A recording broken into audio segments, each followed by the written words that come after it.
Okay, well, out of respect for everyone's time, we're going to go ahead and get started. And my name's Glennon. I'm the STEAM program director at the CDE Foundation, and we're really excited to have you here to learn more about our coaches' professional learning community.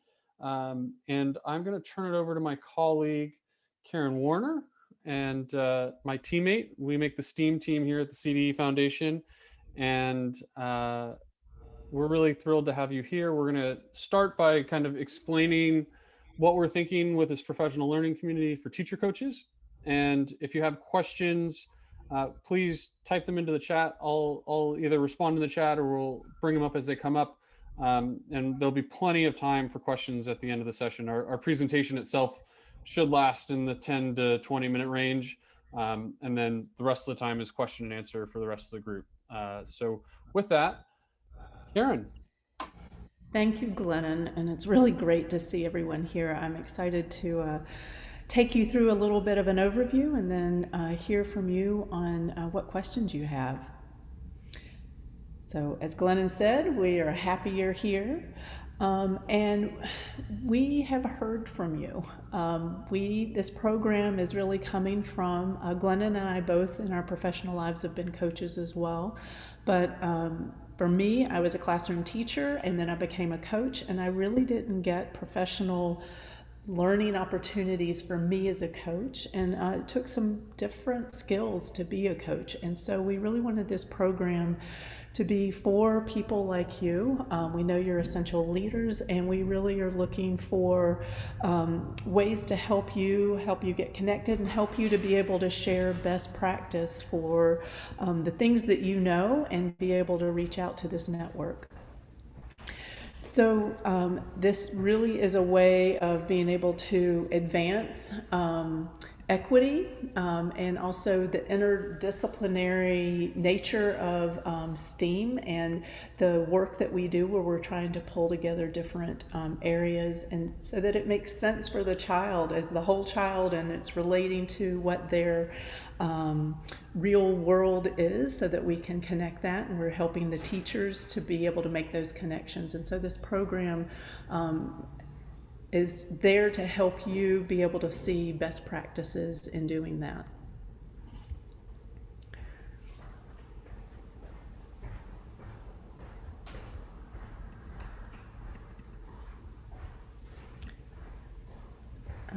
Just having a little fight here with my computer. No problem, Karen. One question has come in that I'll address while you get it looks like you're kind of back to normal here. Okay, good.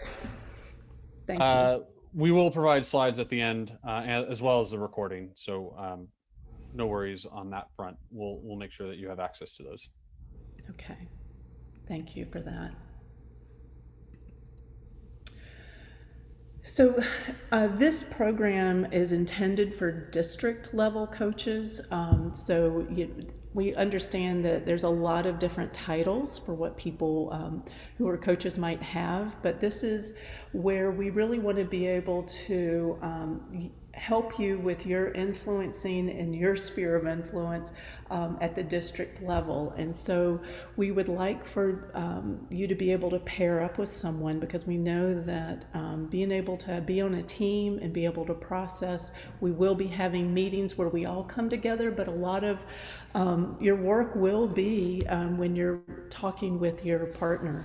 And so our hope is that you, as potentially a STEAM coach, and then maybe a literacy coach, or if you're the literacy coach or you're the ELL coach, that you come together and we can pull from each other the expertise and then be able to share it out.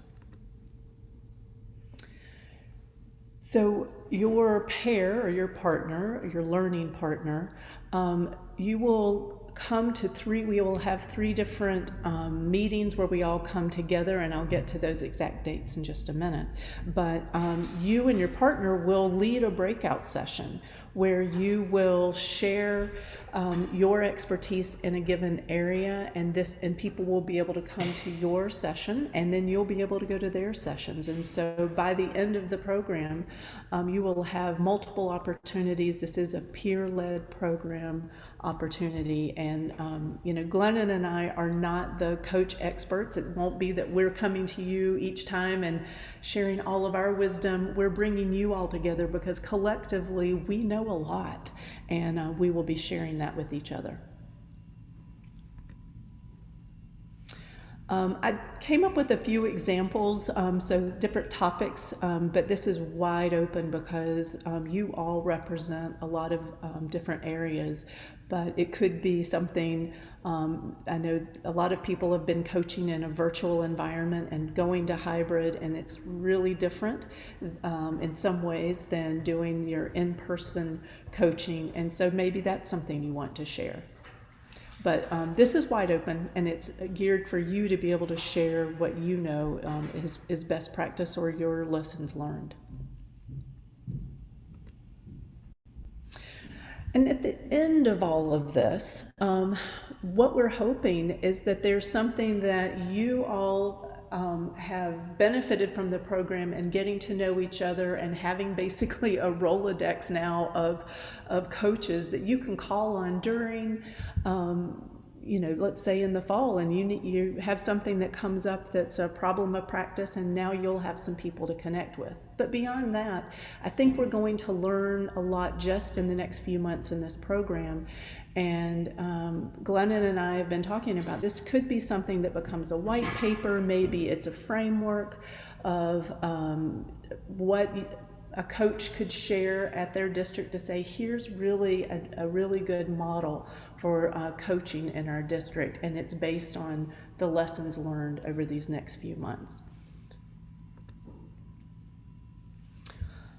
There's a lot of benefits to being in this program. I know that in some of the emails we sent out, we talked about the $500 stipend that it will be provided to honor your time and expertise and for giving into this program. And also, this is going to be a place for you to be able to gain some new perspectives, meet people outside of your region, perhaps even meet people outside of outside of the state, and really be able to develop your own coaching skills.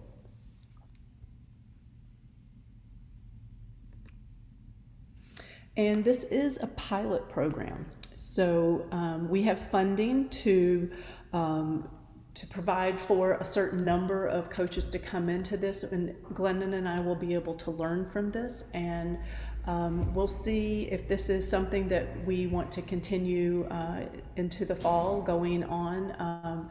So if you are the type of person who likes to be on the cutting edge of something and trying something, then this pilot will be for you, because this is something that we think will be very well received with a lot of benefits and a great outcome, and we'd like you to consider being a part of it.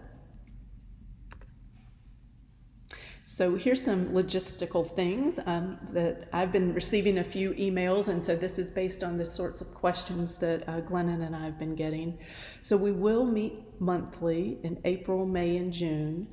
Each of those meetings will be about 3 hours, 3:30 to 6:30, and then I've got the dates here. It'll be April 21st, May 19th, and June 16th, which are all Wednesdays. And those are mandatory meetings because we are needing everybody to come together as a community, learn from each other, share.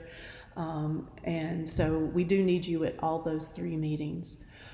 The stipend is paid at the conclusion of the program. I have had some emails where people said, oh, I can make it out of 2 out of the 3 meetings. And I said, you know what, you can go ahead and apply, but to be a part of the program and to be considered, you have to be at all of them. So I will collect their information. And if we do another cohort sometime in the future, then I told them I would contact them. But if you know you cannot be at one of those Wednesday meetings in April, May, or June, then that would be something that this program right now wouldn't be appropriate for you, but we will take your information and let you know about the next one. We've tried to make the application process as simple as possible and still give us all the information we need so we can make some decisions. So we are asking you to just fill out one application form. It will have the information for you and for your partners. So you could fill it out together, or you could say, hey, I've got this, I'll fill this out. It'll take about 10 minutes. And the deadline is Saturday, April 3rd. So you've got about a week, a little over a week to complete this. So 10, maybe 15 minutes if you have to think deeply, but this is, the things we're asking you are the things you already know. So there shouldn't have to be, other than, finding a partner, it should be a fairly easy application process for you. So we'll take some questions in just a minute, and pretty much the next steps are going to be fill out that application form. You will be notified by Wednesday, April 7th. And then place your calendar hold so that you're sure that nothing else conflicts with those meeting times. And then discuss your SMART goals with your learning partner. So we'll be giving you more information so that you and your partner can decide what you want to, your first steps for learning at the that first meeting. And I've heard from some people, they're like, I'm alone in my district. We're a small district, or, I don't have anybody else that I can really partner up with. And so if that is the case, what I'm having people do is submit the form, although the form is intended for 2 people. You can just, in those fields where it was intended for another person's information, you could say need a partner or not applicable. Let us know as you're going through the form. So give us all your information and then just say need a partner in the fields, or other, some things you can't actually type in, but you could click other. And then I'll be able to track and match you up with other people who fill out the application and let me know. And I have had people already apply that way. So if that's you, we would try to find you a partner. As I said, the deadline's coming up, and we really are excited about this. I know as a former coach, I would have loved something like this. So I hope that this is something that is going to speak to a need you have as well. So I'm going to stop sharing my screen so that I can track the chat a little better to see questions. Sure. Glennon, I know you've been there all along. So what things are people Yeah, so we've got a handful of questions that have come in. If you have more questions, please type them into the chat. We've got a fairly big group at the moment. Give us a little time to work through the chat questions, and then if we have additional questions after that, people can come off mute and we'll address them.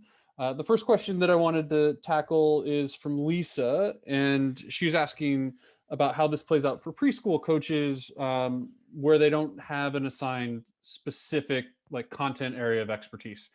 In this case, we'd love for you to partner with another early education coach or another person that's in this coaching realm within your district or organization. That would be the best way to proceed forward. There isn't the absolute requirement to have a specialty, but for those that do have the specialty, the idea is as much as possible to cross-pollinate between content areas so that we can help to foster some interdisciplinary relationships within your district or organization. Another question came up about the stipend and leading the breakout session. The sessions themselves are the breakout sessions that a set of learning partners is expected to lead would be about 40 minutes. So it's not the whole 3-hour block. We would have multiple breakout sessions during that 3-hour block, and the learning would happen across the different coaching sets of learning partners. So it's not that big of a lift. And really you can address any area of expertise related to coaching that you feel most comfortable with and that would be of value to others. And Karen and I will also be working with all of the learning partners that are leading breakout sessions and talking to you about your outline and what you're going to present and any technical things you need to know about whatever platform we are using for the presentations and the events themselves. This is a grant. Go ahead, Karen.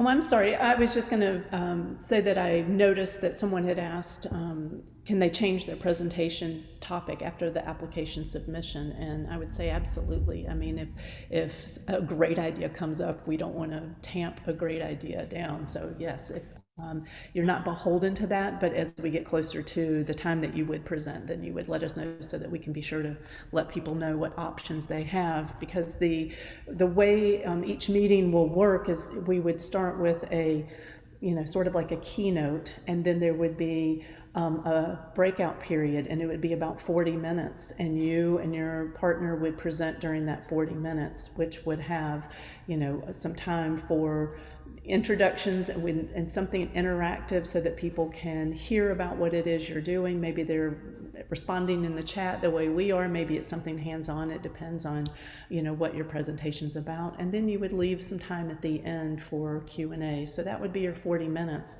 We'd have a break, and then it would be another 40-minute period. And during that time, if you presented in the first block, then you would get some professional learning time for yourself. And so you would have options. There would probably be about, I think, Glennon, you and I worked it out, about 8 different sessions during that time that you would be able to choose from. So we want to give you choice and options. We're not going to prescribe to you what you need to learn. And then we would have a closing. So that's what the 3 hours would be for each of those 3 different April, May, and June. Thanks, Karen. Really appreciate that. And someone asked about the stipend itself, and we're really fortunate to have a partnership with the SD Bechtel Jr. Foundation that is funding this project. And so that is where the stipend is coming from. And it is our hope that we will be able to do this into the future and have another cohort sometime next school year as well. But this is our very first endeavor as this pilot program. And so there's going to be a lot of lessons learned and probably some, things that we look to improve and change and adapt as we go into the next school year. But we thought it was a really unique opportunity to help people prepare for the next school year during this spring period of time. I see Jim's question: is anyone specifically involved in providing coaching related to teaching science online? Even after emergency remote teaching, it seems that many districts are realizing that teaching online in one form or another needs to be part of the tool set districts need for future resilience. So, I agree with you, Jim. And if that's a session that you would want to lead, that would be great. If that's an area of expertise that you have, we would love to have a breakout session like that. I hope that addresses your question, but I can see you in my little windows of boxes. Is there something more to that question that you want to come off mute and explain? Sure. I've been teaching teachers online for Montana State for about 19 years. I teach a conceptual physics class. I really like supporting teachers, but I'm not technically a TOSA or a coach or a in classroom, credentialed teacher. Sure. So I'm kind of an oddball for this group, and I didn't know if I fit somewhere. But that is the area of interest that I have, which is, there are great ways to teach online, and I think STEM teachers sometimes struggle with this. And so after we get past all this remote craziness, I think we can, it's here to stay. We have to figure out how to help teachers do it well. Sure. So that's the topic I'm interested in. And if somebody wants to chat about that, I'm happy to do that. I don't know if you want me to lead a session. It's not like I have all the answers. I have lots of ideas. So. Sure. Yeah. So, I mean, I think, I'll put it out to the group here. I mean, I'm glad you brought this up, and we hope to be a network. And so if people want to connect with Jim on this topic, we'd encourage you to just do so in the chat. And Jim, if you want to drop your email in so that people can reach out to you, that would be great. But I do think something around coaching teachers for science education online could be a really interesting breakout session or topic to explore. So I will keep that in mind as well. Yeah, so I would encourage you, Jim, if you haven't already, to put in an application. And you may just be the single person, and then just say you would need a partner, and then we could see if there's someone who that would be great, that maybe they're doing something similar, or something that's complementary that you could present on. So we'll brainstorm on that, but I would encourage you to go ahead and apply. That sounds great. Julie's asked how could she describe this opportunity to a potential partner, a potential learning partner. More than anything, we want this to be a professional learning community for teacher coaches. And this is an opportunity to grow professionally in your coaching roles. And yes, we are from the California STEAM Symposium. That is our background and what we know. And so STEAM is part of that, but it is a mechanism for coaching. And we really look at STEAM as being interdisciplinary. And that's really why we have this desire to pair somebody from a STEAM field with a non-STEAM field. And so that you can work on fostering relationships that would promote interdisciplinary learning into the future in your organization. And parents asked, what are the meetings comprised of, and beyond the presentations, are there additional work required? So the meetings themselves will involve the breakout sessions that are led by the different sets of learning partners. There will likely be some all group time for something like a keynote or a topic of interest or a special presentation. And there will also be some time for networking and unconference type of engagements. But that's essentially it, in terms of what the meetings themselves will look like. And then outside work, we hope, there will be some, but not significant amounts. We expect the core of this to really be happening within the sessions themselves. As an example of outside work, we would hope we're going to provide a template for developing some SMART goals for your participation in the program. We would hope that you take 10 to 30 minutes to think through what your goals are going into the program and reflect on that. And then we'd hope between sessions that you and your learning partner would connect and have some reflection time and maybe try something new or implement something in that month between the sessions. But in terms of deliverables that you have to turn in necessarily, the biggest deliverable is preparing your breakout session that you would lead.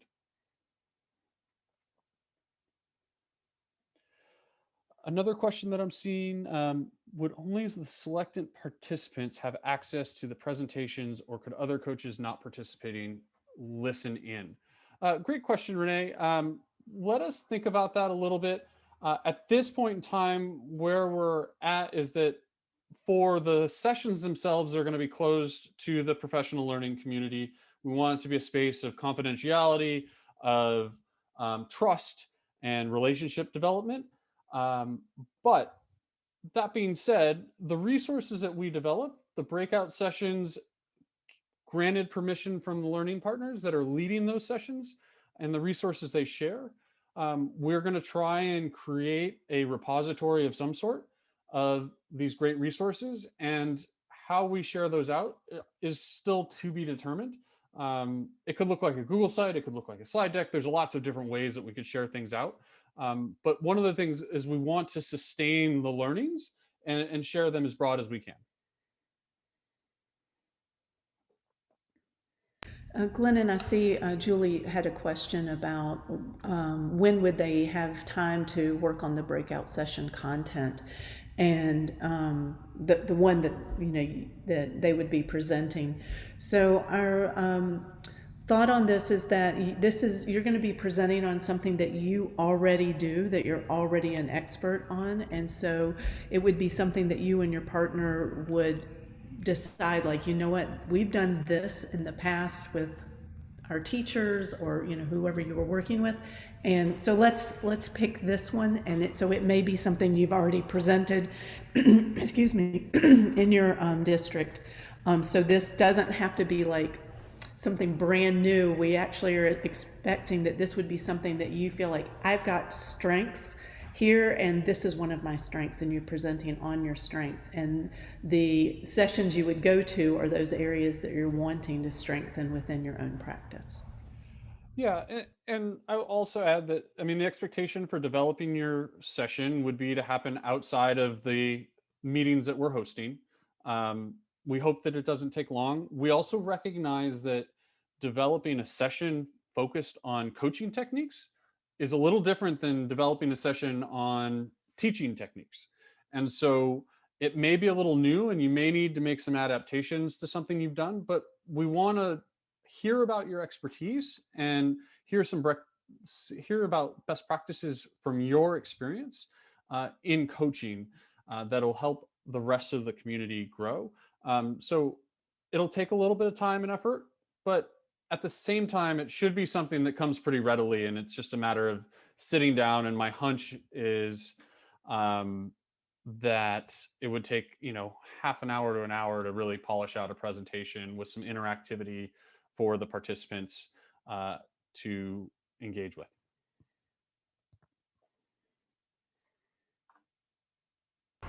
So I noticed that Lauren also has a question about how many coaches are able to participate. So we do have the Bechtel funding that will limit us. Basically, it gives us the opportunity, but because of that funding, we will have to limit the number of coaches we can bring into the program for this pilot. And so, going forward, if we see that we have so many people applying, then that gives us an opportunity to go and find additional funders to say that, we have this need. And so we encourage you to apply, but we likely will not be able to bring everybody into this pilot phase. And that's part of the reason that we've intentionally kept the application so short. It's 10 minutes. So, it shouldn't be a heavy lift for you to submit an application. And if there are additional questions, we're happy to address them.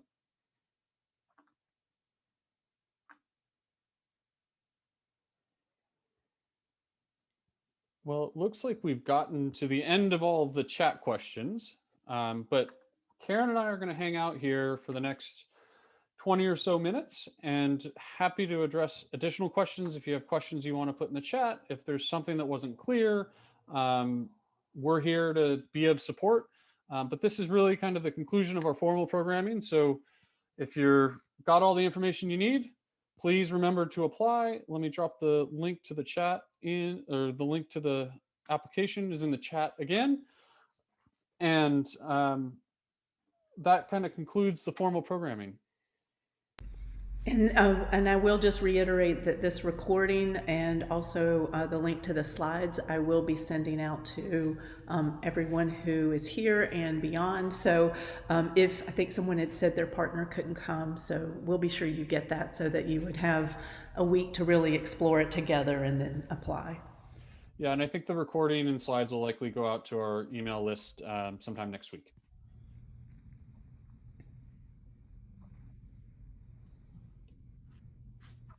So great to see everyone. Thank you all for all the gratitude. If Thanks, there Renee. are additional questions or people want to hang out for a bit, we're here to hang out and happy to answer other questions and the like, but don't feel the need to stay.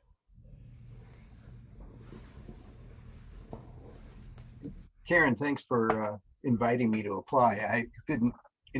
I don't want to crash the party for for what it is you're trying to do, but if there's something from my crazy world that I'm coming from is helpful, then it'd be a lot of fun to be part of this.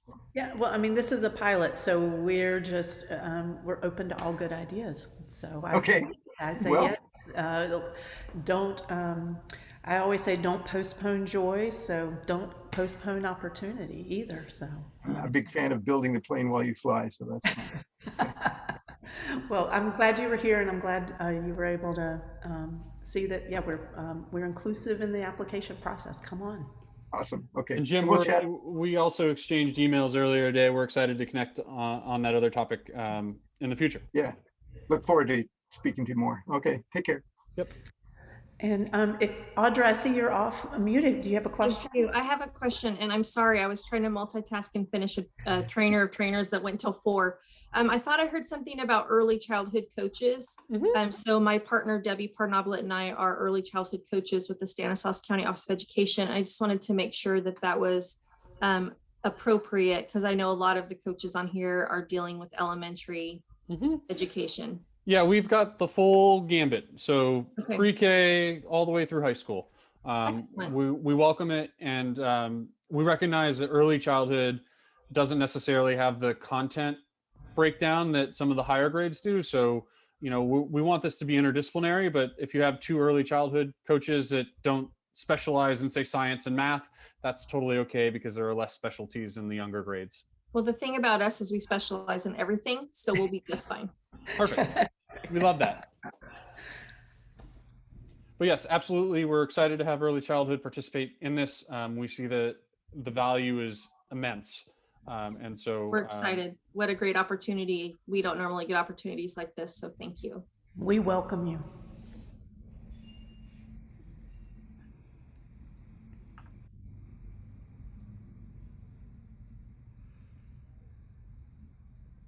For the others that are still on the line, are there other questions, wonderings, things that we can help address for you to make more clear? Happy to be of support, but don't feel the need to stay unless there's a question.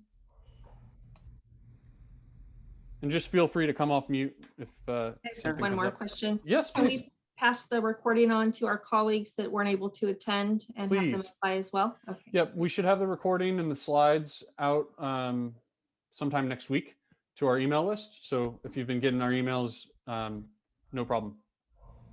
Okay. I haven't, but we've got it forwarded to us by somebody from West Ed. So.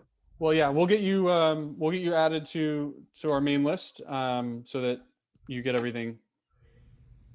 Excellent. Good to know.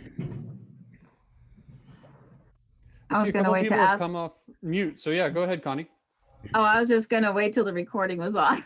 So I was going to ask.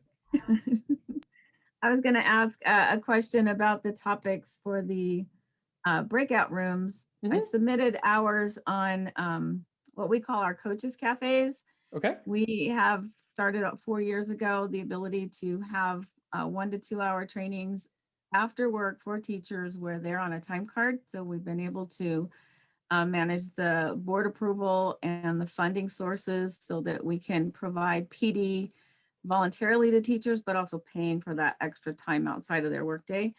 And then we're the triad. You're the one that I asked. From Barstow? You know, we have 2 other coaches and they're not available those dates. So the 3 of the 5 of us that were available, we have an odd number. But then one of the coaches, the one I just added, is our PBIS coach, and she brought up that we do winter symposiums. Now that we didn't happen obviously this last year or even last winter. We have done them where over winter break, the teachers had the option to attend, and we did kind of the breakout set. It's basically like a mini convention. And we took our high school site, we brought people from outside and our own teachers. So we were doing like you're doing, bringing the expertise from within our district, as well as some other topics that we knew teachers wanted. And so we ran little mini symposiums that we hosted.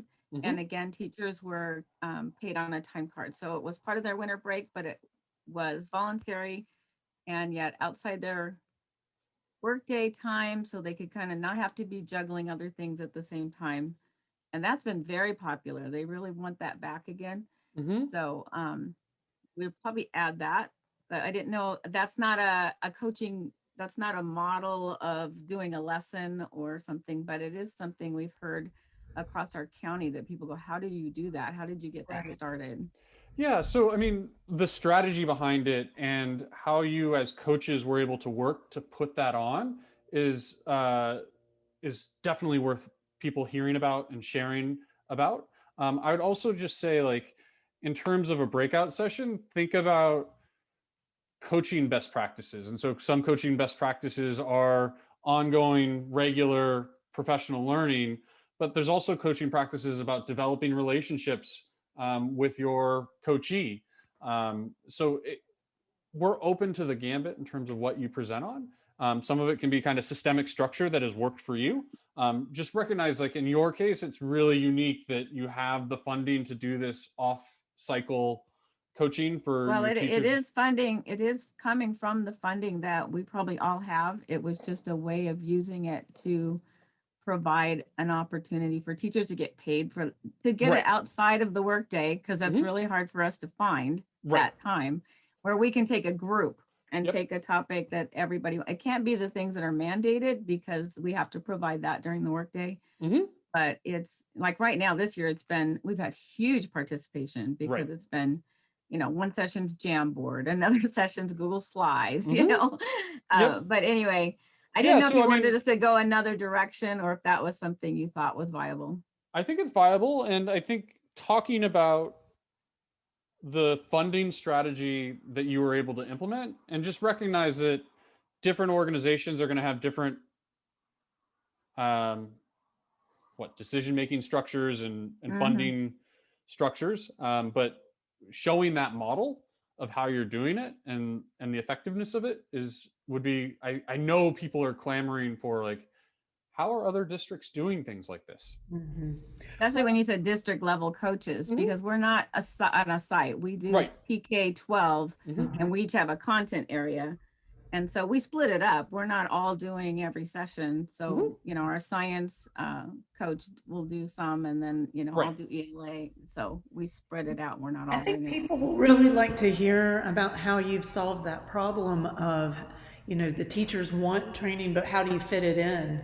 Like, how do you, and so I think, you've come up with a way that sounds very appealing to the teachers and effective. So I think you'll. We have some who come only for that paycheck, because it was originally a set amount. I think when we started, we were at $35 an hour, and then we were able to get per diem. So every teacher got their hourly rate, whatever they currently were at, and that was really popular. Sure. Because there are some making a lot an hour. And the new ones, anything helps. So, when you're down the bottom end of the scale. So, but now we're at a set $50 an hour, but some people come, we know that's the only reason some people are there and they're not going to implement. So we struggle with supporting, we come on the backside then, and it gives us that door to support and those relationships afterwards, because we do the feedback. Yeah. So I think when 100%. You talked about that. I think just the model of the funding itself and how you're implementing, you would be an exemplar to, say, another district, say District A over here is interested in trying to do something, and they can say, here's this proof point of another district that is doing this and it's working. Can we think about reshuffling our funding structure to do something similar? So that type of dynamic across the professional learning community is exactly what we're hoping for. Okay, I just wanted to see if we should change our topic to something more coaching or lesson modeling, because we've done the lesson design models and stuff too. So sure. I mean, I think, modeling lessons is something that all coaches do, but it is that effective coaching, like getting into the weeds of like effective coaching. And we'll also reach out once we know who's selected and once we know what sessions, and we'll have a dialogue and say, all right, these are the things that make the most sense. And we'll have a session, like a little bit of a mini brainstorming session for each breakout presentation. Great. Thank you so much. Thank you. Thank you. And thank you for doing this. You're right when you said coaches don't always have a platform for developing themselves as coaches. So right, I think we're lucky to have a team of 5. I mean, we are there. Yeah, for you're a big other. district. We know some rural districts that they're the only person. We've heard from numerous rural districts that, hey, I can't even get a learning partner because there's not another coach. I'm the one. Yeah. All right. Thank you, guys. Thank you. Appreciate it. Debbie and Audra, so glad you guys are going to think about applying. That's wonderful. Yeah, we're going to apply. I'm just curious because when I think about coaching, I don't think about specific content areas. We do a lot of reflective practice, and we do, when I think about coaching, I think about mining the information out of the person that's Mhm. already in them. And Mhm. so I Right. think then maybe that's what we would do, is just show our reflective practice and guide Mhm. people through that or something. So Yeah, absolutely. And I think one of the things that I love about early education that isn't often, the connection isn't often made, but early education is also STEAM education. It's this Mhm. interdisciplinary world of hands-on learning and play. And coaching for that specifically is different than coaching for a singular content area. So thinking about how you are doing things in an interdisciplinary way, or using play, or coaching folks on how to use play, would also be really interesting for people to hear about. so I almost hear that you're wanting more of like a training, a presentation, not necessarily coaching. Because when I think about coaching, I think about we use the practice-based coaching model. Mhm. And so we do a lot of finding out what their interest is and then coaching on that. So Mhm. say their interest is science and then we're going to coach on that. I'm not going to tell them how to do their science project.